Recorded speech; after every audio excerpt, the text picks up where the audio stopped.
Le 26 novembre, nous pourrons assister à l'atterrissage d'InSight, la sonde de la NASA qui vise à étudier le cœur de Mars avec l'aide d'instruments dernière génération. Mais avant même de parvenir à les utiliser, il va falloir surmonter plusieurs défis. Parmi les 14 missions qui visaient la surface de Mars, seuls 8 sont parvenus à destination pour accomplir leur mission.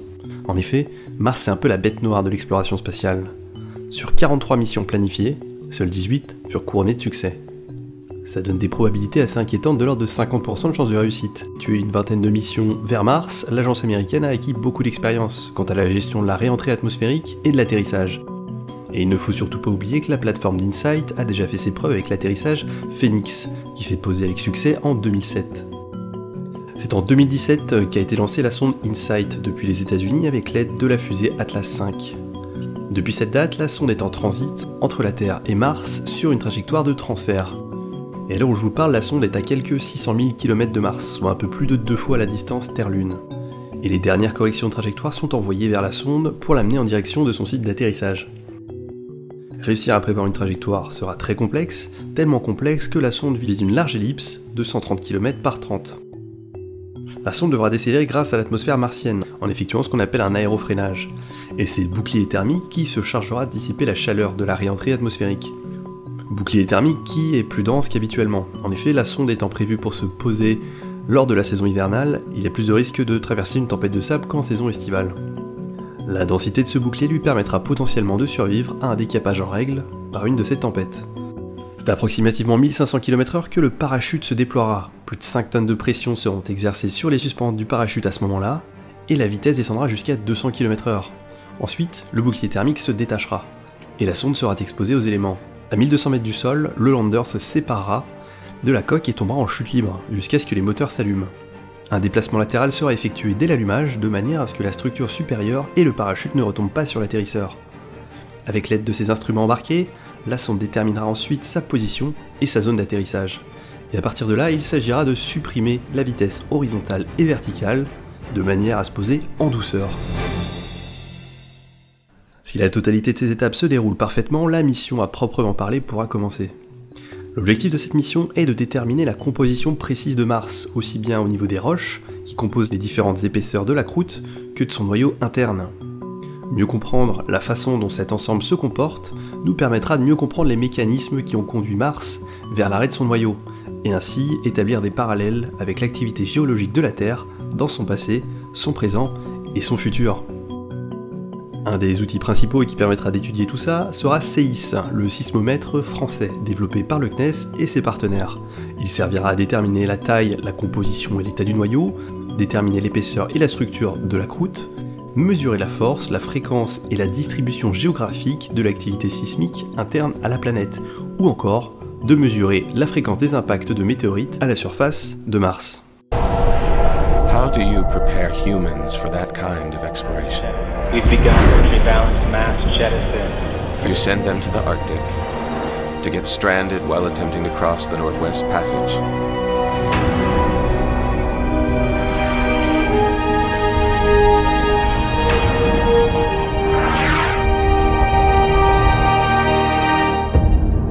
It's all here in this journal. It chronicles our attempt to get one step closer to another world. EV2 sealed. You guys are go. Copy that. EV1 is go.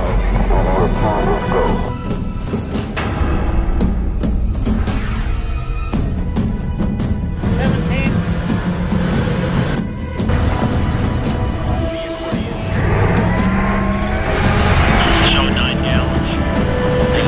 Stop.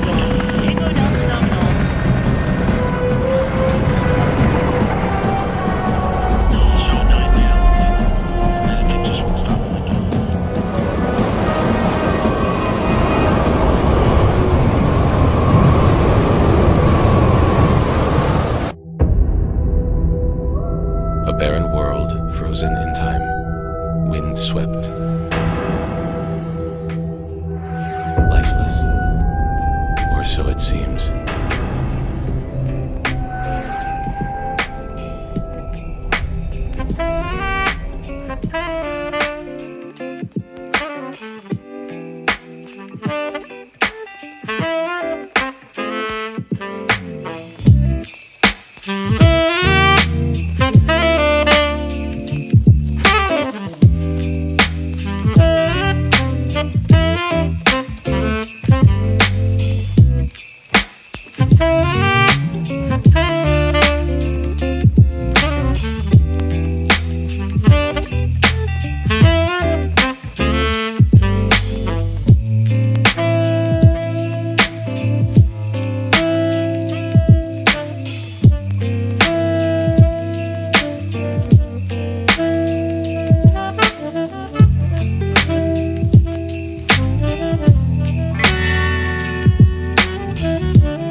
Test technology that would be used in a future sample return mission. Mission managers within CNSA have said that the data gathered by Tianwen-1's orbiter and rover will be made publicly available. And that orbiter has a planned mission duration of 2 years, and the rover is expected to last 90. Martian Propulsion Laboratory has certainly made the most advanced mission being launched in this window.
Bye.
Crater in search of life. Since then, things have calmed down quite a bit, but we stay ever vigilant, especially since this new rover we're sending has the best chance yet of finding evidence of life on Mars. Landing in a crater that was once a massive water-filled lake, complete with an eastern river delta that spills right into the region, this area is rife for life. But located on the edge of Syrtis Major, it's also rife with the potential for dust storms. Guaranteed, we'll be keeping a close eye on that weather in that region from now on.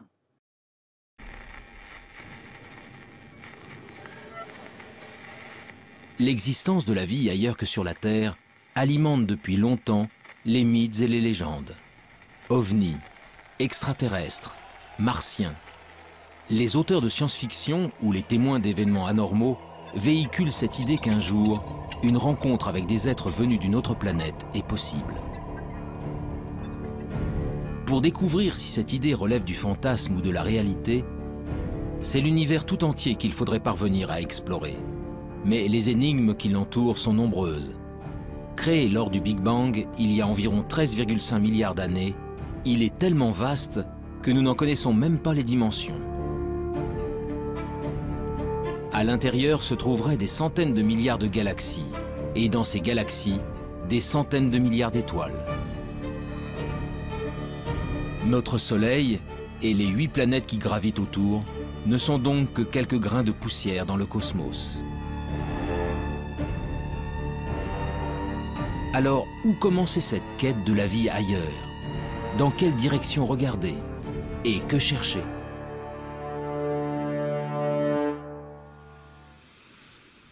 Il y a 50 ans, un ambitieux programme de recherche a tenté le premier de répondre à ces questions. Dans le nord de la Californie, au milieu des montagnes, des dizaines de paraboles pointent leurs antennes vers le ciel. Elles sont le cœur du programme SETI, pour Search for Extraterrestrial Intelligence. Depuis 1960, elles captent 7 jours sur 7 et 24 heures sur 24 les ondes radio en provenance de l'espace. L'objectif, détecter un signal venu d'ailleurs, envoyé par une autre civilisation. Dans l'univers, de nombreux objets célestes produisent des ondes radio. Pour déceler un éventuel message intelligent, les scientifiques tentent donc de capter ceux qui ne ressemblent à rien de connu. Une mission pour le moins ambitieuse, mais dont les chances de succès se révèlent très réduites. Les recherches menées par le programme SETI ont en effet une limite de taille. L'hypothèse de départ est que si elle existe, une civilisation intelligente utiliserait des ondes radio pour communiquer. Or, pour de nombreux scientifiques, cette probabilité est extrêmement faible. Et même si c'était le cas, les chances de percevoir de telles ondes émises à des milliers d'années-lumière de nous sont infimes. Malgré ces limites, le pari du projet SETI fait aujourd'hui encore l'objet de nombreux espoirs.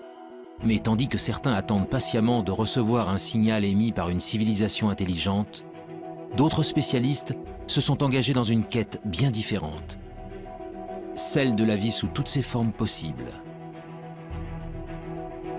Sur Terre, elle revêt une multitude de formes, des êtres complexes dotés d'intelligence jusqu'aux végétaux et aux bactéries les plus primitives. Alors, si la vie est apparue ailleurs dans l'univers, à quoi pourrait-elle ressembler? Pour le savoir, il faut d'abord définir précisément ce qu'est le vivant, et surtout connaître en détail les ingrédients essentiels à son apparition. Le principe de base de tout être vivant est sa capacité à se diviser, à croître et à transmettre de l'information à sa descendance pour évoluer. Pour chercher si la vie a pu se développer sur une autre planète, des chercheurs tentent de découvrir comment elle y est parvenue chez nous, sur la Terre. Leur objectif ? Remonter au premier temps de l'histoire de notre planète pour connaître les formes de vie les plus simples qui peuvent exister. Des formes de vie qui pourraient être à l'origine de toutes les autres.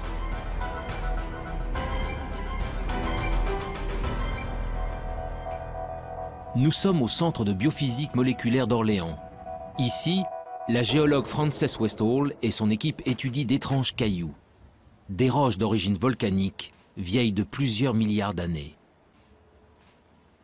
Dans les deux roches qu'on a ici, il y a une roche qui vient d'Australie. Elle est vieille de 3,5 milliards d'années et ce sont des cendres volcaniques qui ont été déposées en effet sur une plage. Cette roche-là, qui est très très lourde, vient d'Afrique du Sud. Elle est presque aussi vieille, 3,3 milliards d'années. Cette roche aussi, vous voyez, est laminée. Les laminations vert et noir, ce sont des laminations de sédiments, différents types de sédiments. Le vert, ce sont les sédiments volcaniques, les grains volcaniques, les sables volcaniques. Et le noir, ce sont des concentrations de carbone, souvent liées à des tapis microbiens qui se sont formés à la surface des sédiments. Donc là, on ne voit absolument rien, mais je sais que ces roches sont bourrées de traces de vie. Des traces de vie. En d'autres termes, des micro-organismes primitifs et ancestraux. Voilà donc ce que contiendraient ces roches venues d'un autre âge.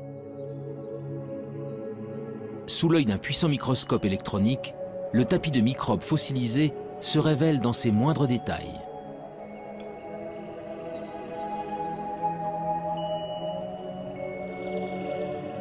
Oui, ici on voit tous les filaments qui ont formé la surface de ce tapis.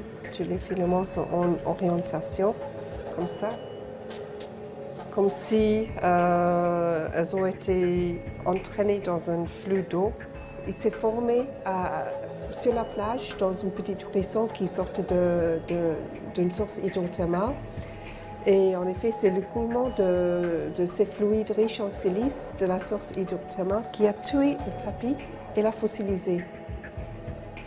C'est le plus vieux tapis microbien vraiment bien préservé en 3 dimensions. Il n'existe pas un autre exemplaire au monde pour le moment. Ces bactéries filamenteuses de quelques micromètres de long sont donc les êtres vivants les plus primitifs jamais découverts. Des organismes simples, à partir desquels ont peut-être évolué les millions d'espèces qui peuplent aujourd'hui la Terre. Ailleurs dans l'univers, c'est aussi à ça que pourrait ressembler la vie. Mais pour espérer la découvrir, il faut répondre à une autre question essentielle. Comment ces microbes sont-ils apparus il y a 3,5 milliards d'années? En d'autres termes, comment, sur Terre, sommes-nous passés de matériaux inertes à des êtres animés d'un souffle de vie?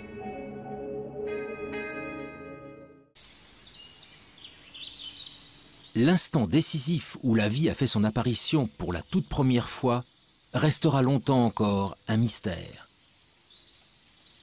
Mais depuis plusieurs décennies, les biologistes ont malgré tout avancé à pas de géant dans leur compréhension de l'émergence du vivant.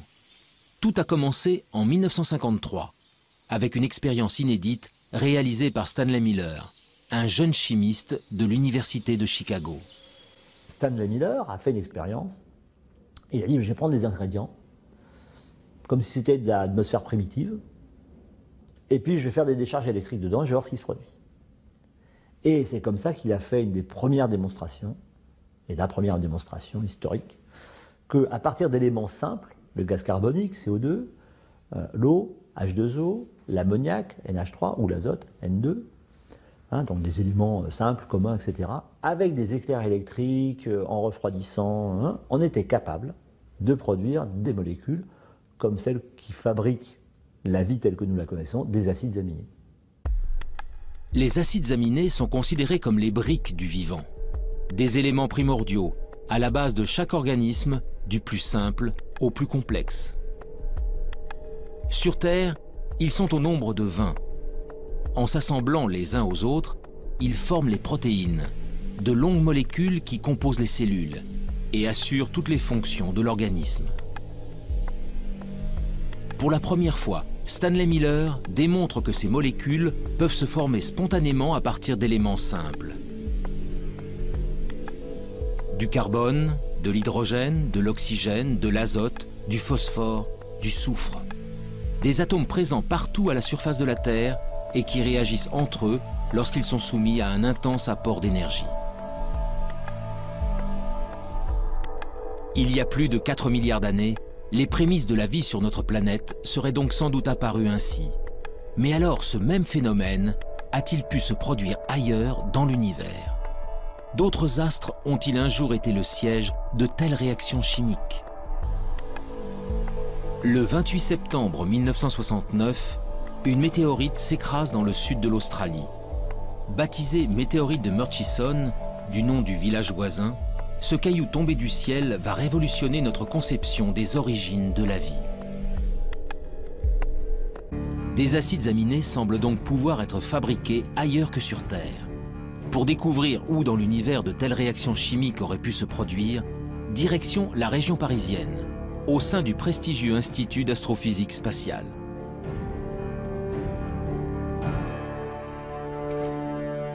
Ici, Louis Dandecourt et son équipe s'intéressent depuis de longues années à des corps célestes bien particuliers, les comètes.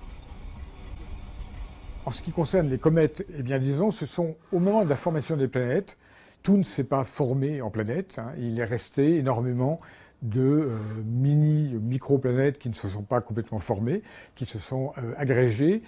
Donc tous les grains qui sont des grains souvent de matière minérale, des grains de sable à la limite, se sont recouverts d'eau sous forme de glace, bien entendu, c'est pas de l'eau liquide.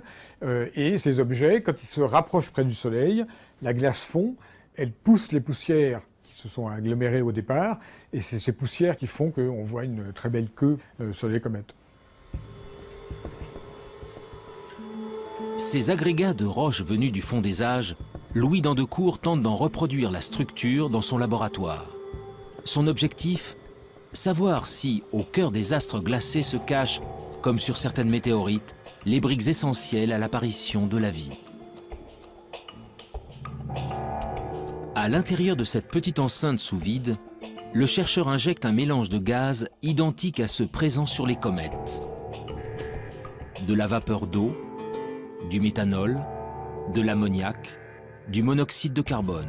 Puis il fait descendre le thermomètre jusqu'à -196 degrés, soit précisément la température régnant dans le vide intersidéral, aux confins de notre système solaire.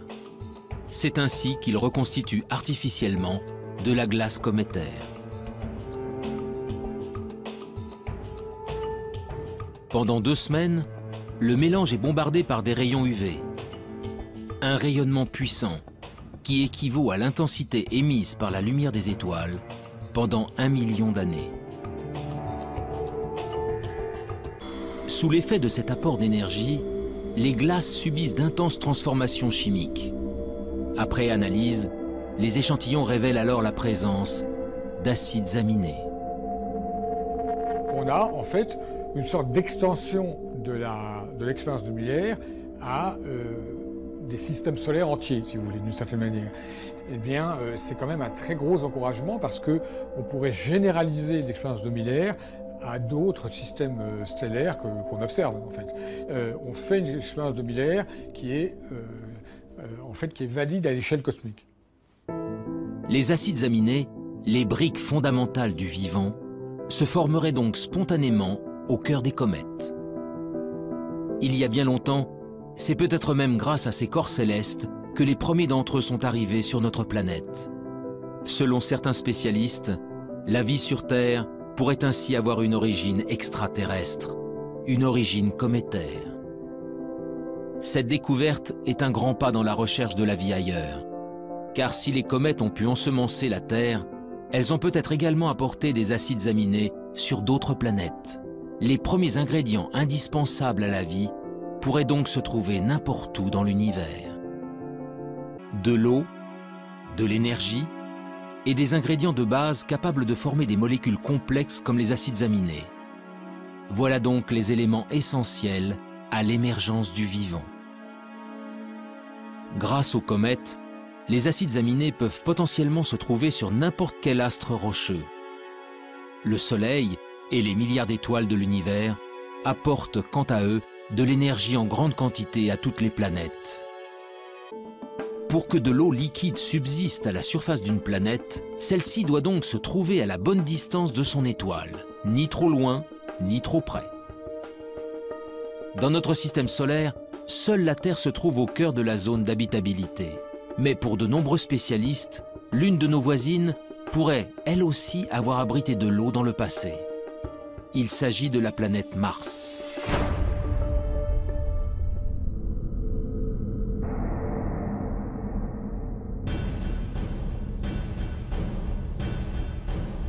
Aujourd'hui, Mars est un désert hostile et froid. À sa surface, une atmosphère toxique et un désert rouge battu par des vents violents. Mais en se rapprochant, les traces d'un passé bien différent se révèlent. Des fleuves asséchés, des canyons, des deltas. Autant d'indices démontrant qu'autrefois, l'eau coulait à flot sur la planète rouge.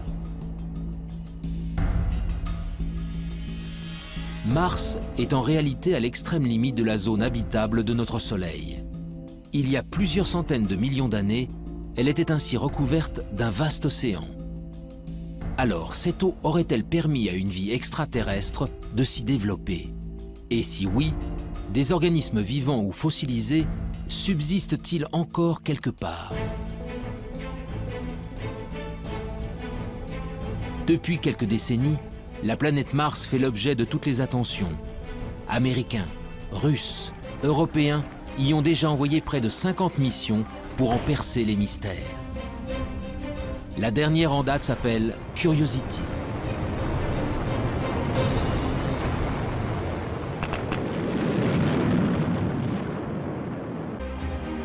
Le rover Curiosity est commandé à distance par des équipes de la NASA en Californie. Mais en France, toutes les nuits, des scientifiques travaillent en temps réel avec leurs homologues américains. Nous sommes au Centre national d'études spatiales de Toulouse. Éric Lorigny est le responsable du FIMOC, le French Instrument Mars Operations Center. Dans la salle de contrôle, vaste cœur opérationnel, il dirige avec son équipe le fonctionnement de 2 instruments embarqués sur Curiosity. Leurs noms, SAM et KEMCAM.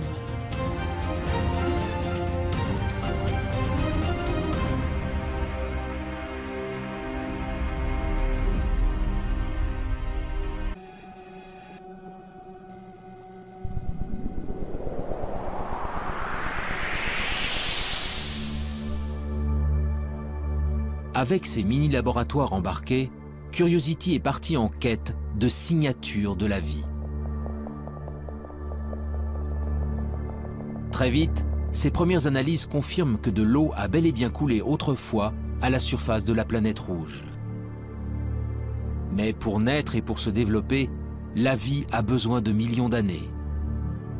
Alors le précieux liquide est-il resté suffisamment longtemps?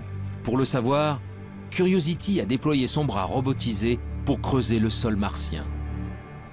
Nous avons fait 2 forages à l'intérieur de la planète Mars. Donc ce sont des trous de 6 cm à peu près de profondeur et qui font le diamètre d'une pièce de 1 centime. Voilà. Et ces 2 forages que nous avons faits nous ont permis de découvrir de l'argile et de l'argile dans un milieu sans oxygène où la vie pourrait naître. L'argile est le fruit d'une longue dégradation de la roche par de l'eau. Sa présence est donc la preuve irréfutable que l'eau liquide a existé pendant longtemps sur le sol martien. Mais si la vie est un jour apparue sur la planète rouge, il est impossible qu'elle subsiste aujourd'hui en surface. Car Mars est en permanence soumise aux rayons cosmiques venus de l'espace. Des rayons puissants qui détruisent instantanément toute molécule organique. Le seul espoir viendrait donc des profondeurs de la roche.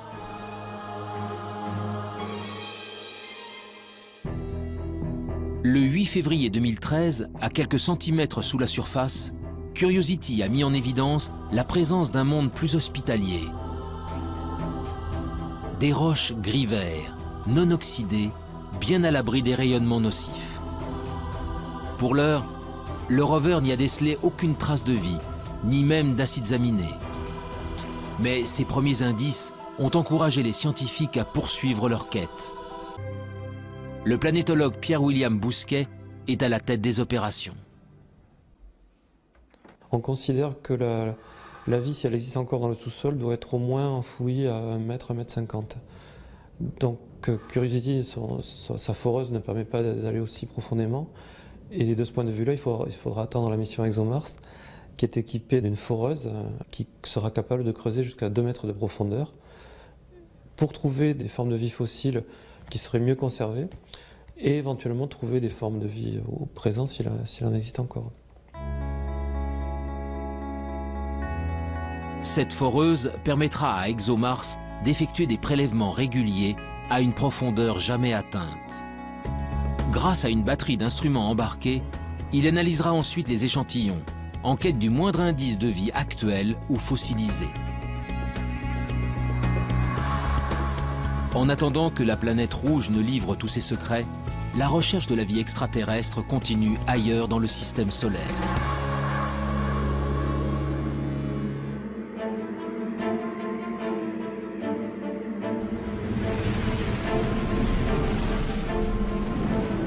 Au-delà de Mars, les planètes rocheuses cèdent la place aux géantes gazeuses. À plus de 800 millions de kilomètres de la Terre, Jupiter et Saturne sont les planètes les plus imposantes du système solaire. Composées principalement d'hélium et d'hydrogène, leur surface n'est autre qu'un vaste océan de gaz. Autour d'elles gravitent de très nombreux satellites naturels, des astres rocheux qui attirent l'attention des exobiologistes depuis de longues années. Nous sommes au laboratoire de planétologie et géodynamique de Nantes. Ici, depuis plus de 10 ans, le planétologue Olivier Grasset et son équipe tentent de percer les secrets des satellites des géantes gazeuses. Loin, bien loin du Soleil, les satellites des géantes gazeuses sont pour la plupart recouverts d'une épaisse couche de glace. Mais en 1979, la sonde Voyager 1 découvre Europe, la 6e lune de Jupiter. Les clichés révèlent alors une surface extrêmement lisse, la plus lisse de tout le système solaire, parcourue par de mystérieuses lignes sombres. 15 ans plus tard, la mission américaine Galileo livre des photos en haute résolution et vient approfondir ses observations. Une façon assez simple de l'expliquer, c'est quand on a des poches liquides en dessous. C'est beaucoup plus difficile à expliquer si on n'a que du solide en dessous. Il y a aussi des très grandes fractures, plusieurs milliers de kilomètres à la surface. Et ces fractures, en fait, on a pu voir qu'elles n'étaient pas faites de glace pure, mais qu'elles étaient faites avec un mélange de glace et de sel. Donc ça, c'est évidemment quelque chose qui très rapidement nous a fait penser, en dessous, il y a peut-être un océan liquide avec des sels, un océan salé. Parce que si à un moment je casse la croûte, l'océan salé remonte et puis ce qui va me rester, c'est cette signature de sel le long des lignes. En 1997, la mission Cassini s'envole à son tour pour explorer le système de Saturne. Et là encore, une lune au comportement exceptionnel va mettre en émoi la communauté scientifique. Son nom, Encelade. Jusqu'à la mission Cassini, Encelade est une lune parmi tant d'autres. jusqu'au jour où Cassini survole la Lune et se rend compte qu'il y a un geyser, alors là un geyser géant, qui existe au niveau du pôle sud et qui évacue en permanence de l'eau liquide dans l'espace. Et Cassini est passé au travers de ce geyser et a démontré que c'était bien de l'eau, enfin qu'il y avait d'autres constituants, mais principalement de l'eau, ce qui nous a permis d'affirmer qu'il y avait une poche liquide sous la glace au niveau du pôle sud. Encelade, tout comme Europe, mais aussi d'autres lunes appelées Callisto et Ganymède, posséderaient donc de profonds océans.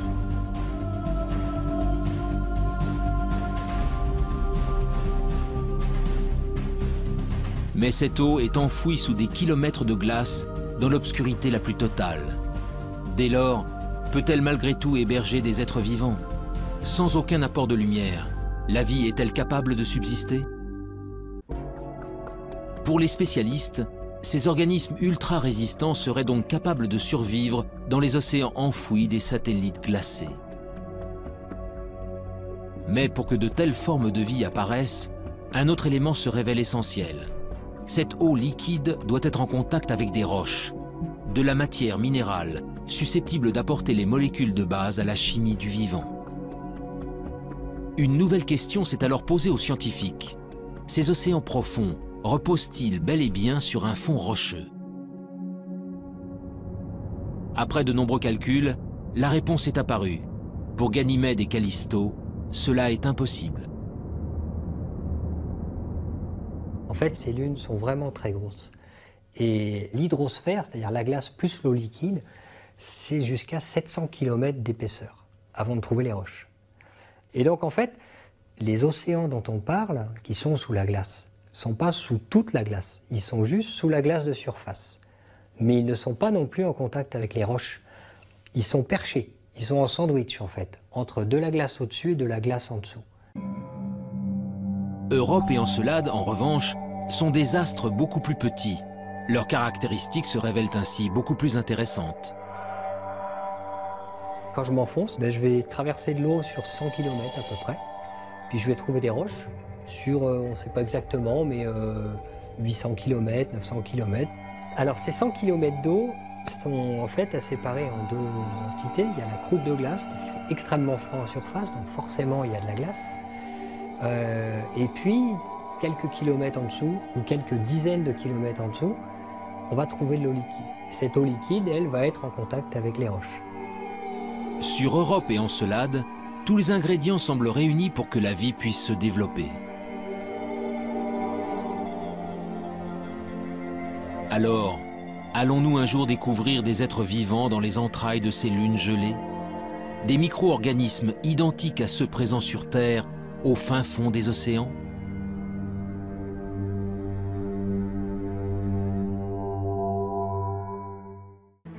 D'autres missions d'observation seront lancées dans les prochaines décennies pour mieux connaître les satellites de Jupiter et de Saturne.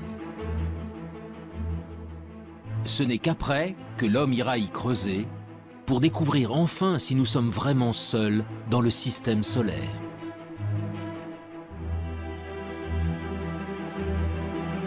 Mais la quête de la vie ailleurs ne s'arrête pas aux astres tournant autour du Soleil. Bien au-delà de Pluton, à des années-lumière de la Terre, il existe des milliards d'autres soleils, entourés de milliards de planètes.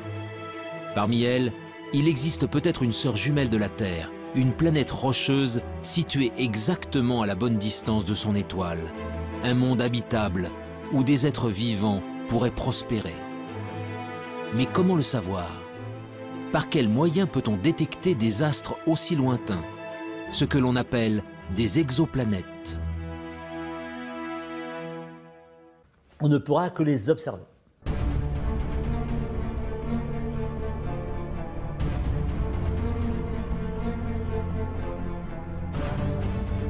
Depuis plus de 10 ans, les astronomes du monde entier pointent donc leurs télescopes vers les confins de la galaxie. La traque des exoplanètes est aujourd'hui l'un des domaines majeurs de l'exobiologie.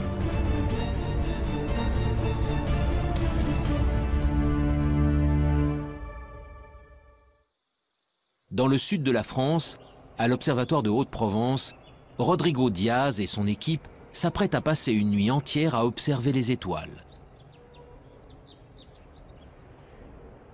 Donc là, on vient de commencer à observer une étoile sur laquelle on soupçonne qu'il y a des compagnons planétaires. C'est une étoile assez proche, qui a à peine 25 années-lumière de la Terre. La recherche d'exoplanètes est un travail de longue haleine. À de telles distances, noyées dans le halo de lumière émis par leur étoile, elles sont en effet parfaitement invisibles. Elles ne peuvent donc être détectées que de manière indirecte. Avec leur télescope, les scientifiques tentent en fait de percevoir les infimes oscillations d'une étoile générées par la présence d'une planète en orbite. Entonces, la présence d'un objet en orbite La présence d'une planète en orbite provoque un mouvement de l'étoile. Et c'est ce mouvement que nous essayons de détecter avec ces instruments. Cela nous permet de prouver la présence d'une planète en orbite. Mais voir une étoile bouger à des millions de kilomètres de la Terre n'est pas chose facile. Pour y parvenir, les chercheurs utilisent une méthode bien particulière, baptisée technique des vitesses radiales. On utilise un effet physique connu qui s'appelle l'effet Doppler. C'est ce qu'on peut entendre quand une automobile ou les sirènes d'une ambulance passent devant nous. Avec la vitesse, la fréquence du son émis change. Avec la lumière, il se passe exactement la même chose. Quand une étoile bouge vers nous ou s'éloigne de nous, la lumière qu'elle émet se décale respectivement vers le bleu ou le rouge. Au fil des jours, une étoile entourée d'une exoplanète va donc successivement apparaître bleue, puis rouge, sur les écrans d'ordinateur. En multipliant les mesures sur une longue période, les astronomes peuvent alors calculer la vitesse de rotation et même la masse de la planète détectée. Mais toutes ces informations ne permettent pas de répondre à la question essentielle. L'exoplanète est-elle similaire à la Terre? En d'autres termes, s'agit-il d'une planète rocheuse dont l'orbite se trouve dans la zone d'habitabilité de son étoile?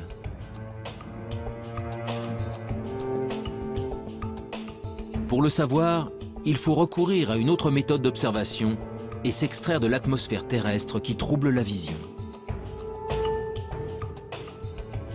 En 2006, l'Agence spatiale européenne a ainsi lancé un nouveau satellite. Son nom, COROT. Quelques années plus tard, il fut suivi par un autre appareil mis au point par la NASA et baptisé Kepler. Ces deux engins à la pointe de la technologie sont de véritables chasseurs d'exoplanètes. Les yeux rivés vers l'espace, ils scrutent simultanément des dizaines de milliers d'étoiles. Leur objectif, détecter la survenue de mini-éclipses. Des éclipses causées par le passage d'une planète juste devant son étoile, que les scientifiques appellent des transits.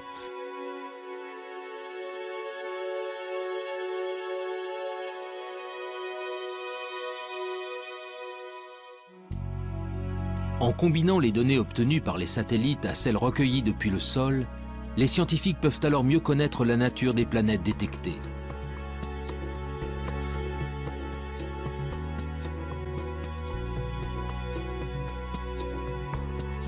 Et après seulement 20 années de recherche à l'échelle internationale, la moisson se révèle spectaculaire.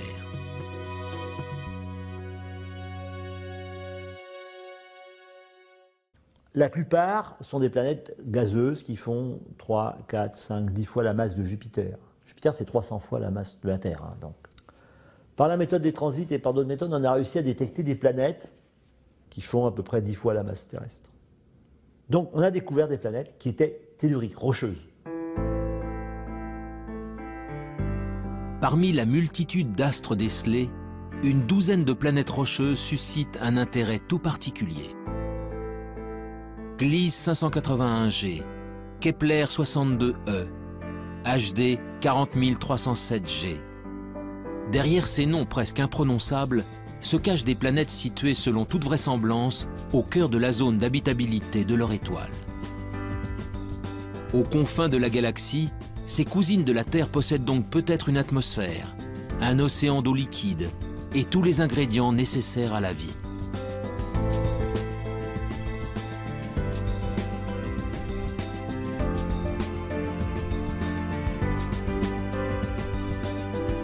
Mais dans sa quête d'autres mondes, l'homme se trouve sans cesse confronté à l'immensité de l'espace. En effet, comment savoir si l'une d'elles héberge effectivement des êtres vivants? Comment détecter une forme de vie à sa surface, à des dizaines d'années-lumière de distance? Ces questions trouveront peut-être un jour des réponses grâce à une nouvelle génération d'instruments.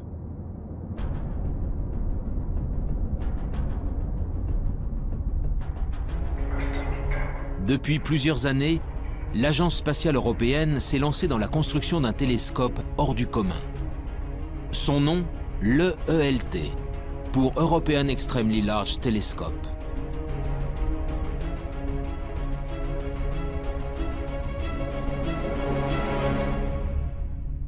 C'est notamment le cas de Pierre-Olivier Lagage, responsable du service d'astrophysique du commissariat à l'énergie atomique. Grâce à un grand télescope, on peut aller voir ce qui se passe vraiment tout près d'étoiles dans son proche environnement, notamment regarder leur atmosphère, voir quelle est la composition chimique. On pourra même voir s'il y a des vents dans ces atmosphères d'exoplanètes. Alors évidemment, on commencera par les plus grosses, les géantes, plus faciles à observer, mais aussi on essaiera d'observer les atmosphères de super-Terre, et si jamais on a de la chance, eh bien, on cherchera des signatures biologiques dans ces atmosphères, type ozone, oxygène. Les signatures biologiques sont des gaz ne pouvant être produits que par des êtres vivants. L'ozone et l'oxygène, par exemple, appartiennent à cette catégorie. Si un jour le James Webb Space Telescope ou l'EELT parviennent à en détecter, si leurs observations sont confirmées et irréfutables, alors nous pourrons enfin dire que nous ne sommes pas seuls dans l'univers. Après des décennies de recherche, la quête de la vie ailleurs est encore loin d'être terminée. Animés par leurs convictions sans faille, les scientifiques continuent de scruter le ciel, encore et encore. Un jour, quelque part dans l'immensité de l'espace, d'autres êtres vivants seront peut-être enfin découverts. Si cela arrive, la Terre, notre Terre, ne serait alors plus un joyau solitaire, mais une planète parmi d'autres abritant la vie dans l'univers.